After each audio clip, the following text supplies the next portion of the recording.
बिस्मिल्लाहिर्रहमानिर्रहीम। दोस्तों, इस वक्त हम आपको घर की छत पे पौधे लगाने के लिए दिखा रहे हैं कि हमने ये अंजीर का पौधा जो है ना घर की छत पे लगाया है और अल्हम्दुलिल्लाह का ख़ास एहसान है। ये जन्नत का फल है और ये आप देख सकते हैं फल लगना शुरू हो गया। ये अंजीर के तकरीबन 5 पौधे मैंने कैन में लगाए हुए हैं, आप देखें ये प्लास्टिक की कैन में, और तमाम जो पौधे हैं अल्हम्दुलिल्लाह उन्हें फल लगना शुरू हो गया। इंशाल्लाह आप दोस्तों को भी दावत देंगे। आप देखें ये भी अंजीर का पौधा है, इसे भी बड़ी तेज़ी से फल लगना शुरू हो गया।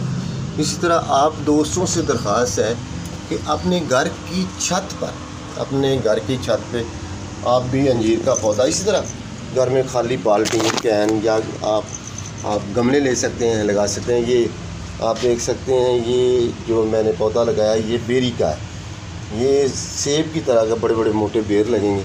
ये इमली का पौधा है, इसका व्यू करें, बड़ी लंबी लंबी बड़ी खूबसूरत इमली लगती है। इमली का नाम सुनते ही मेरे बहुत दोस्तों के मुंह में पानी आ गया। ये आप देख सकते हैं ये आलू बहारे का पौधा है, ये भी इसका व्यू करें। तो ये माल्टे का, इसी तरह ये छोटे छोटे इसको ये बेशुमार किस्म के ये छोटे छोटे फल लगते हैं किन्नों की तरह।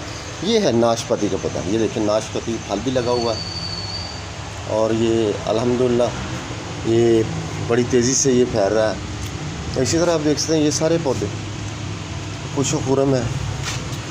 ये अमरूद का पौधा, इसमें बेहतरीन मीठे अमरूद लगते हैं, अंदर से ये रेड होते हैं। ये भी आप देखें ये भी अमरूद के पौधे हैं। इस तरह ये किन्नू माल्टे के, ये मौसमी के और ये लीमू का। तो मेरी तमाम दोस्तों से दरख्वास्त ये है घर की छत के माहौल को खूबसूरत बनाने के लिए तो आप ज़रूर फलदार पौधे लगाएं छत पे। घर में बाल्टियाँ ले लें या आप गमले परचेज़ कर सकते हैं, सस्ते से हैं। तो इंशाल्लाह आपके घर का माहौल बेहतरीन हो जाएगा और इंशाल्लाह जो अंजीर के पौधे हैं ना वो आपको बड़ी जल्दी 1 साल में ही फल देना शुरू। बहुत शुक्रिया।